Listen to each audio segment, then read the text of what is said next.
The Gospel reading for this first Sunday of Advent is from Mark chapter 13, the verses 24 to 37. But in those days, after that suffering, the sun will be darkened, and the moon will not give its light, and the stars will be falling from heaven, and the powers in the heaven will be shaken. Then they will see the Son of Man coming in clouds, with great power and glory. Then he will send out the angels and gather his elect from the four winds, from the ends of the earth to the ends of heaven. From the fig tree learn its lesson. As soon as its branches becomes tender and puts forth its leaves, you know that summer is near. So also, when you see these things taking place, you know that he is near, at the very gate. Truly I tell you, this generation will not pass away until all these things have taken place. Heaven and earth will pass away, but my words will not pass away. But about the day or hour no one knows, neither the angels in heaven nor the Son, but only the Father. Beware, keep alert, for you do not know when the time will come. It is like a man going on a journey, when he leaves home and puts his slaves in charge, each with his work, and commands the doorkeep to be on the watch. Therefore, keep awake, for you do not know when the master of the house will come home in the evening, or at midnight, or at cockcrow, or at dawn, or else he may find you asleep when he comes suddenly. And what I say to you, I say to all, keep awake. Amen.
Elohim Hashem v'ha'er panecha v'nivasha'a.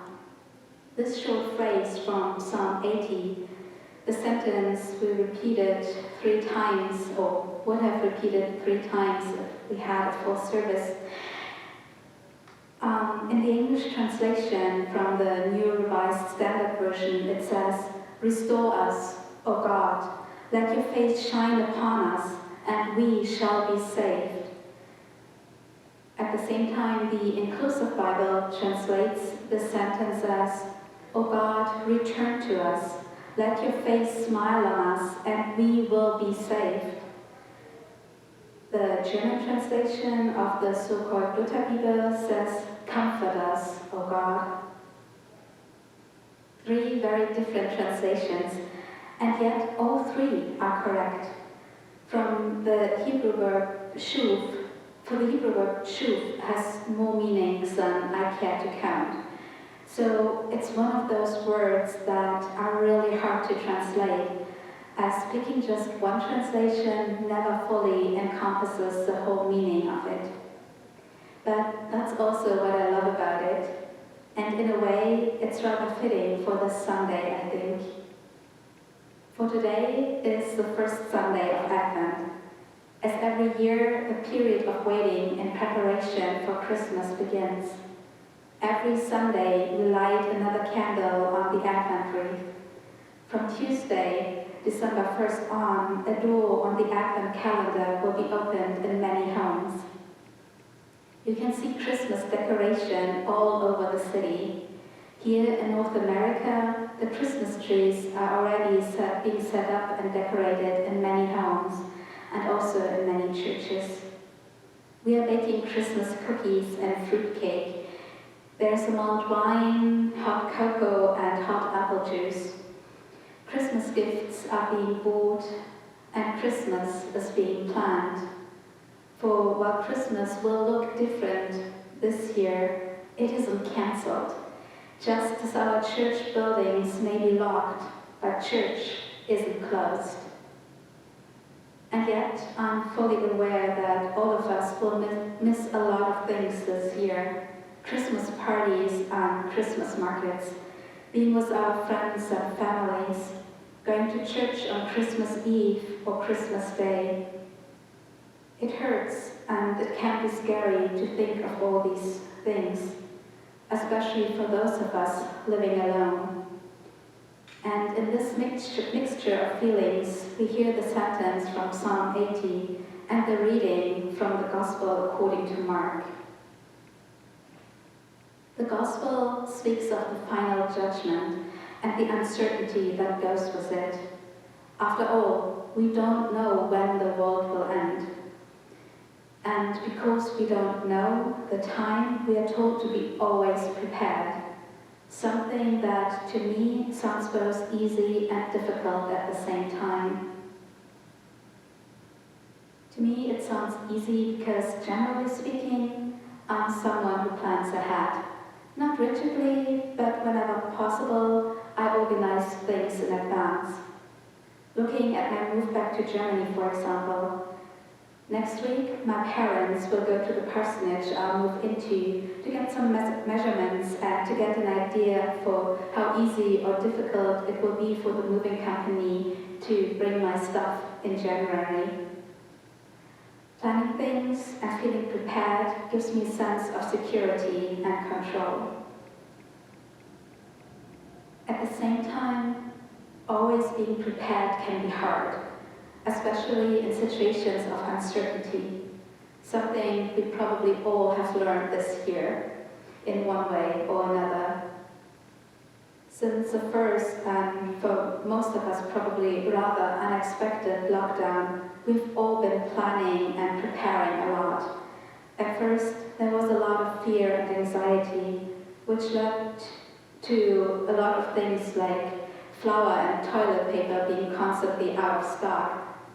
And I can see where people are coming from. Now we are more used to this new normal, and our preparations are less frantic. And yet, not knowing how long this lockdown will eventually last and how this whole pandemic will change the world permanently makes it hard to be prepared. We try our best to be prepared for what's coming and to keep our heads up. But every week, morale seems to decline more and more. A lot of us feel dreary and exhausted, myself included. And the grey, wet and cold November weather doesn't exactly help to spread the good mood.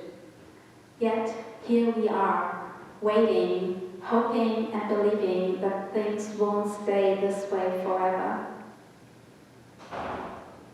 And then there's a sentence from Psalm 80. God, comfort us, lift us up again, let your face shine, turn to us kindly, then we are helped, then we are saved. A sentence of hope in all the uncertainty and discomfort of this world. A sentence that reminds us we can trust that God will do all this, that God is with us in all moments of our life, even if we don't always feel it. And thus, God is with us in this Advent season and Christmas time.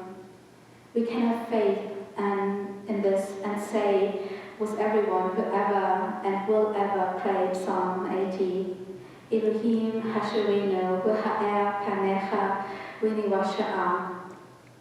Amen. Und der Friede Gottes, welcher höher ist als alle Vernunft, bewahre eure Herzen und Sinne in Christus Jesus. Amen.